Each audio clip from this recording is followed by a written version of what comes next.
뭐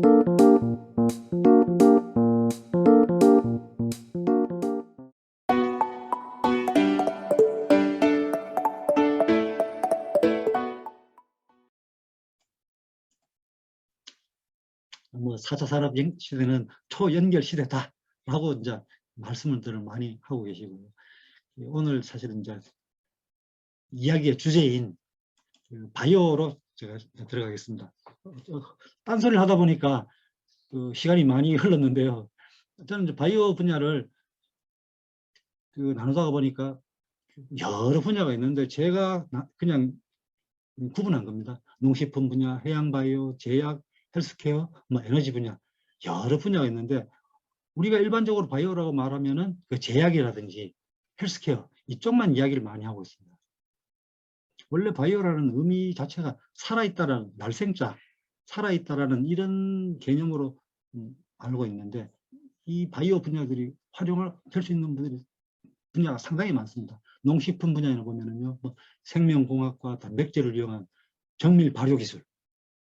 이 뭐냐면은 고기를 만들어낸다라는 의미지 않습니까?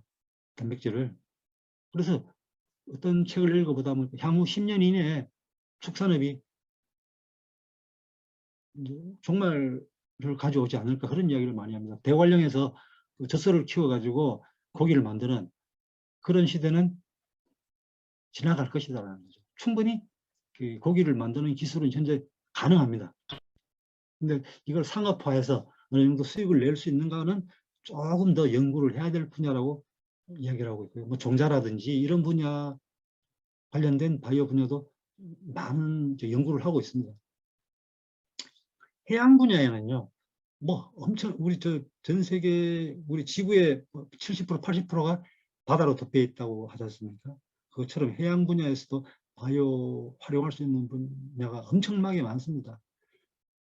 제가 경찰청 특수과 팀장을 할 때 그때 세월호 사건이 터졌습니다.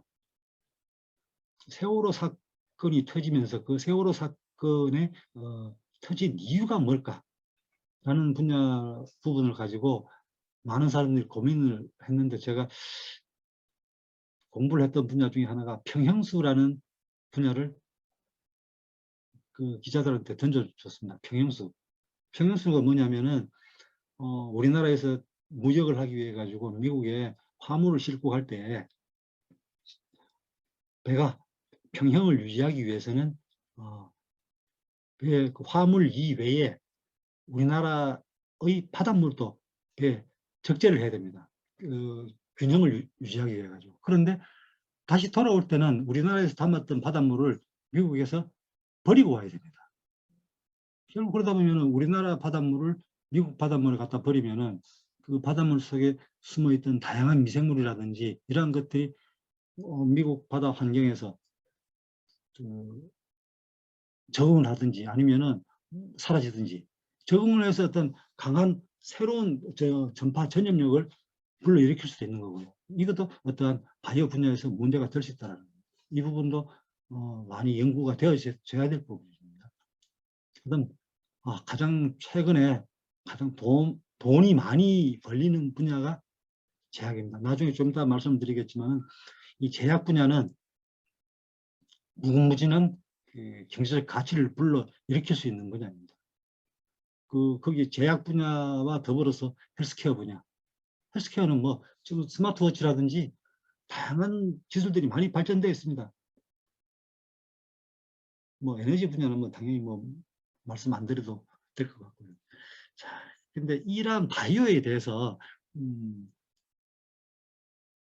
우리가 정의라든가 개념을 먼저 이해를 할 필요가 있습니다. 이 바이오 분야는요, 특히 제약 바이오 분야에서 각 나라마다 정의하는 게 조금씩은 차이가 있습니다. 이 왜 차이가 있느냐 하면은 결국 사람의 생명을 근간으로 해가지고 만들어지는 그러한 분야이다 보니까 조금씩 다른 것 같습니다. 그래서 바이오 의약품에 대한 정의를 보면 미국 같은 FDA는 백신이나 제조합 단백질, 혈장이나 혈장 성분을 나열하면서 바이오 의약품이라는 자연적인 원천에서 얻은 물질이라고 그러고요. EMA, 즉 유럽은요, 생물학적 원천에서 얻은 생물학적 물질이 활성 물질인 의약품. 그다음에 우리나라의 식약처에서는 생물체에서 유래된 물질이나 생물체를 이용해 생성시킨 물질을 함유한 의약품으로 물리적, 화학적 시험만으로 그 역가와 안정성을 평가할 수 없는 백신 또는 혈장 분해 제제 및 항독소 등으로 규정했습니다. 이 바이오 정의하는 게 참 어렵습니다. 그렇지만 공통적으로는 그 현대 뭐 생명공학을 이용해 가지고 생산한 물질을 주로 이제 이야기한다라고 보시면 될 것 같습니다. 이러한 바이오 의약품의 특징이 하나 있습니다. 우리가 일반적으로 그 약이라고 그러면은요, 우리 먹는 알약이라든지 물약 이런 것들은 그 일반적으로 제네릭 또는 뭐랄까, 그렇죠, 일반 특허를 가진 원 의약품을 화학적으로 복제를 해가지고 물리적으로 물리적으로 복제를 해서 판매하는 것들이 주로. 근데 이러한 것들의 분자량이 우리가 말하는 바이오 의약품의 분자량보다도 훨씬 작습니다. 이 바이오 의약품은 분자량이 엄청 크다라고 보시면 되는 겁니다. 그 분자량이 크다라는 것은 분자 수준에서 다양한 변이와 그 다양성이 이제 발생한다는 그런 개념으로 이해하시면 될 것 같습니다. 이러한 바이오 의약품이 중요한 것은 사실은 약을 하나 개발하면은요, 뭐 떼돈 버는 거죠. 쉽게 말하면은 떼돈을 버는데, 기존의 그 바이오 의약품 그 약을 개발할 때는 상당히 많은 시간이 소요됐습니다. 그거 하다 보면은 그 약을 개발하다 보면은 임상이라는 단계를 거치게 됐습니다. 뭐 1상, 2상, 3상, 그 다음에 4상까지 있습니다. 4상은 뭐냐면은 약을 판매하고 난 다음에 혹시나 부작용이 있을까를 확인하는 그런 임상을 말하는 거고요. 1상은 그 독성이 있느냐 없느냐, 그 다음에 2상 같은 경우에는 어떠한 사람 그 환자에 대해서 그 적용성이 있느냐, 그 다음 3상 같은 경우는 일반적으로 우리가 약으로서의 가치를 평가받을 수 있는 그러한 효능이 있느냐를 확인하는 그런 그 과정의 임상입니다. 근데 이러한 과정을 다 거치려고 하다 보면은 임상에 참여하는 사람도 모아야 되고, 그 맨 처음에는 뭐 어떤 동물 임상을 거쳐야 되고, 뭐 다양한 절차를 거쳐야 되고 하다 보면 시간이 엄청 많이 걸립니다. 그런데 지금 우리 데이터를 이용한 신약 개발은 과거에 한 10년 걸렸던 신약 개발을 한 4주 정도, 뭐 아주 좀 뻥을 쳐가지고 4주 정도만 하면은 충분히 신약 개발이 가능하다라고 이야기를 하고 있습니다. 즉, 인공지능이 가지고 있는 데이터를 학습하면은 충분히 과거에 가지고 있던 약들이 어떠한 효능을 가진가를 분석하는 데 시간이 오래 걸리지 않는다는 겁니다. 이 부분은 참 중요한 내용인데요. 요거와 관련해 가지고 우리 데이터 공부를 하시는 분들이 고민할 수 있는 부분이 있습니다. 마지막에 보완 자료로 제가 어제 하나 또 확인을 했던데, 제가 공부하던 교재에 이런 내용이 나왔습니다. 특허가 만료된 2000개의 의약품의 빅데이터를 분석해 가지고 좀 새로운 가치를 찾아낸다는 겁니다.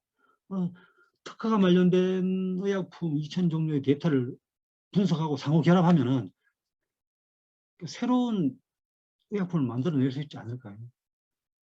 원래 그 의약품이라는 것은 다 일반적으로 특허를 가지고 있는 거니까요. 새로운 특허를 또 만들어낼 수 있다는 겁니다. 기존에는 감기와 뭐 감기에만 잘 됐던 특허, 몸살에 잘 됐던 특허.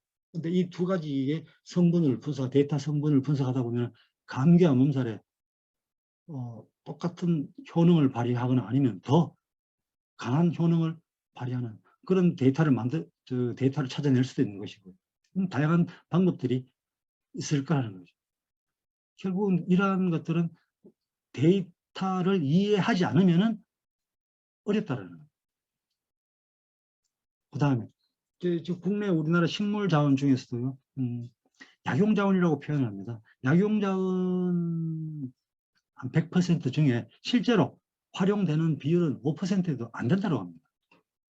이 분야도 우리 데이터를 하시는 분들은 활용할 수 있는 부분이 상당히 많습니다. 우리가 조성물 특허라는 이야기를 많이 합니다.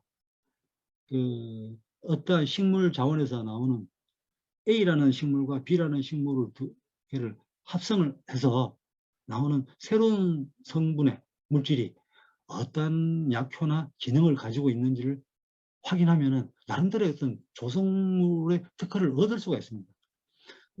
저도 제가 화장품 회사 한두 군데 자문을 해주고 있는데요. 그 화장품 회사들이 하는 방법이 조성물 특허를 먼저 얻습니다. 그러면 기존에 우리 자연에서 가지고 있던 식물들을 몇 개를 조합을 해가지고 새로운 물질을 만들어내는 거죠. 조합을 한다는 거는 뭐 같이 삶는다든지 아니면 빻아서 가루를 만들어서 같이 해본다든지 다양한 물리적 화학적 방법들이 있을 거니까요. 그렇게 해서 거기서 만들어지는 조성물을 가지고 새로운 물질을 특허 등록을 하면서 이거는 이렇게 이 조성물이 어떠한 효능 효과가 있습니다 라고 하면서 특허를 얻는 거죠. 대부분 화장품이라든지 뭐 이런 분야들은 이런 방법을 많이 쓰고 있습니다. 기존에 알려져 있던 방법도 물론 쓰겠지만 우리가 인삼을 먹을 때는요, 인삼에 있는 그 성분이 중요한 성분이 뭐라고 합니까? 타우린이요? 예, 타우린 말고 뭐죠? 뭐 있었는데. 예, 그 성분이 인삼만 가지고 있는 게 아니고 우리 황나무 아시죠? 황칠하다고 할 때 황. 예, 이 황나무에서 그 인삼이 가지는 성분의 수십 배의 성분을 가지고 있다고 합니다. 그런데 사실 우리 타우린이라고 했어요? 황은 우리 먹지도 안 하고 오칠하고 하는 데만 사용을 하고 있지 않습니까? 독성이 강하다라는 거죠. 저기 어딥니까? 철원 지나면은 펀치볼 고지에 가면은 요즘 거기 인삼을 많이 재배하고 있습니다. 인삼뿐만 아니고 천궁 이런 것도 재배하고 있는데 천궁이라든지 인삼이라든지 이런 것들이 일반적으로 재배를 하면은 그 재배해가지고 인삼이나 천궁을 캐고 난 다음에 그 땅에는 농사가 안 되지 않습니까? 그 땅 속에 있던 모든 기운들을 다 뽑아가 버리는 그런 역할을 하는 것 같더라고요. 아주 강한 건데 그보다도 더 강한 황나무. 그 황나무에서 나오는 인삼의 성분을 약화를 시켜서 어떤 약을 만들면 충분히 가능하지 않을까. 저는 평소에 그 생각을 많이 하고 있습니다. 결국은 우리 사회생활하면서 주변에 다양한 조성물을 만들 수 있는 방법들이 수없이 많다는 겁니다. 이 조성물을 어떻게 찾아낼 것인가는 결국은 데이터의 문제로 귀결이 된다고 생각을 합니다. 데이터 홍보를 하다 보니까 사회의 모든 현상들을 다 데이터의 문제로 변환시킬 수 있겠다라는 그런 생각을 해보게 되었습니다.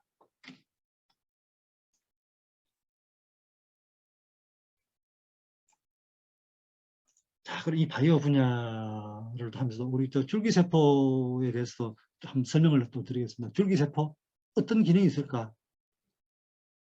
나중에 좀 이따 또 설명드리겠지만은 뭐 황우석 박사, 그 다음에 코롱 인보사 사태 왜 그런 것들이 생겼을까? 우리가 말하는 줄기세포는 첫 번째 분화 기능하고 생성 기능, 그다음에 생체 조절 기능 이러한 것들이 가장 중요한 기능들입니다.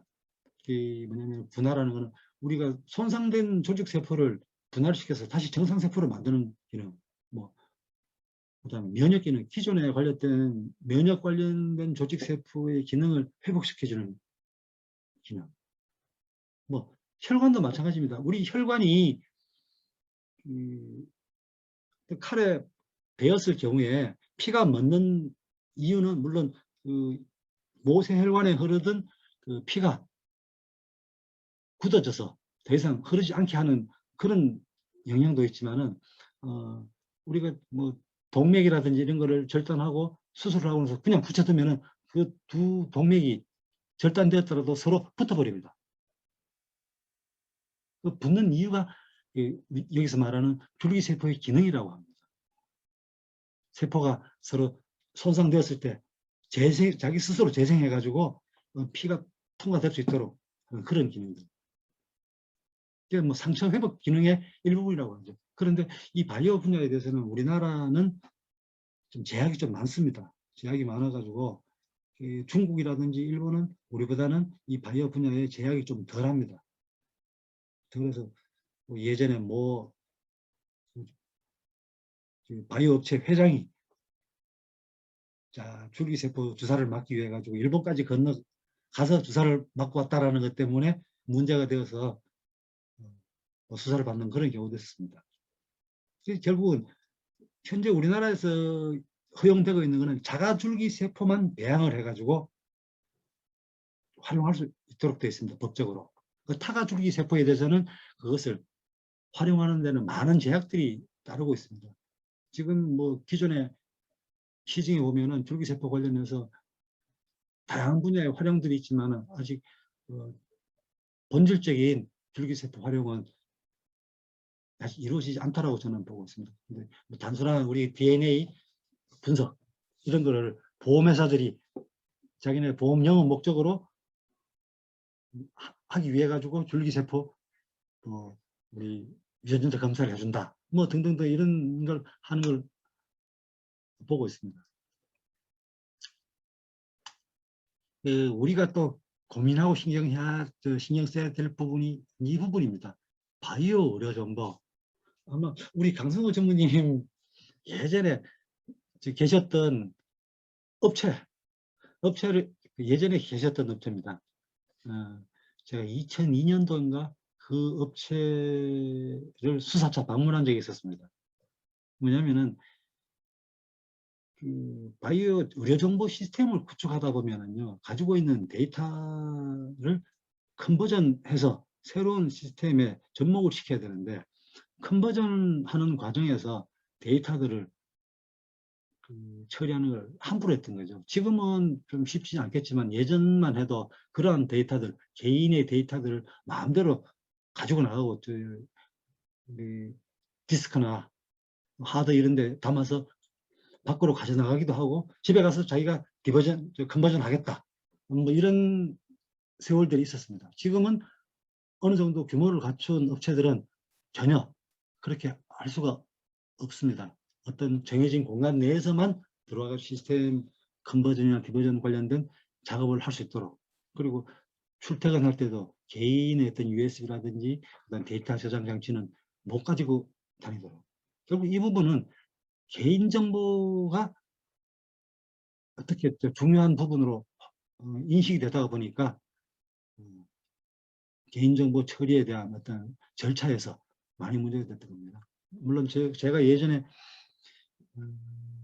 2000년대 초반에만 해도 국내 포털업계, 게임업계 분들하고 같이 교류를 하면서 정보보호 시스템은 이러한 형태로 갖추어야 합니다. 이 이상 넘으면 나중에 문제가 생길 것입니다. 라는 조언을 많이 해줬습니다. 물론 지금은 그중에 뭐 국내 최고의 부자가 된 분도 계시고요. 그러니까 다양한 분들이 많이 계시지만은 뭐 지금 그 당시에 그래도 나름대로 제가 조언해드렸던 부분을 어느 적절히 준수를 했기 때문에 사회에서 도태하지 않고 기업이 성장했던 거라고 생각합니다. 지금 우리 말하는 카카오의 의장님 같은 경우에는 제가 2000년도부터 제가 알았었고요. 그 당시에 이분이 한 게임으로 출발을 해서 네이버를 매입하고, 네이버를 매입해서 이제 기업이 커지다 보니까 다시 또 고민하다가 이제 카카오를 설립하는 이런 과정을 거쳤는데요. 지금 우리가 말하는 데이터 관련된 사업도 근본적으로는 데이터의 신뢰성과 소통만 확보가 되면 어떠한 분야든 성장의 가능성 충분히 있다고 생각합니다. 그 많은 기업들이 이 데이터를 가지고 기업을 활성화시켜야 되겠다라고 판단하고 생각하고 있지만은 정작 그 내용에 있는 기본적인 패러다임, 정신은 인식을 덜하는 분들이 많은 것 같아요. 데이터 분야. 결국 제도권 내에서 많은 사람들하고 같이 고민하고 교류해야 된다는 건데 그거는 소통 커뮤니케이션하고 그다음에 그 커뮤니케이션 속에서 신뢰성을 어떻게 담보할 것인가. 이게 가장 중요한 부분 같아요. 뭐 바이오 유전자 편집하는 거 우리 가위로 유전자 편집이라는 이야기 많이 하시죠. 실제로 가위로 자르는 거 아닙니다. 많은 그림들은 이렇게 가위로 유전자 티민, 구아닌, 뭐 아데닌 이거를 잘라가지고 어떻게 한다라고 하는데 그건 아니고 우리가 말하는 그 유전적 방법인 뭐 화학적, 물리적 방법으로 특정한 분야를 어떻게 제거한다든지 붙인다든지 그런 개념으로 저는 이해를 하고 있습니다. 그래서 각각의 특정한 유전자가 어떠한 성분하고 친하다. 그러면 그것에서 뭐 땡겨낸다든지 제거한다든지 이런 개념으로 하는 거고요. 그렇게 하다 보면은 각각의 유전자 중에서 모자라는 부분이 새로운 효과를 발휘하는 그런 과학적 효능을 이야기하는 겁니다. 그다음에 원격 진료 부분 참 중요한데요. 지금 뭐 의사협회라든지 이런 부분들이 좀 많이 반대를 하고 있는데 이건 원격 진료는 앞으로 우리 사회가 가야 될 부분입니다. 이 원격 진료뿐만 아니고 로펌, 변호사 단체도 마찬가지입니다. 법률 시장 자체도 앞으로 원격으로 온라인으로 가지 않으면은 망할 수밖에 없습니다. 원격 진료가 활성화되지 않으면은 결국은 이 분야도 도태되는 비난받는 그런 형국이 있을 겁니다.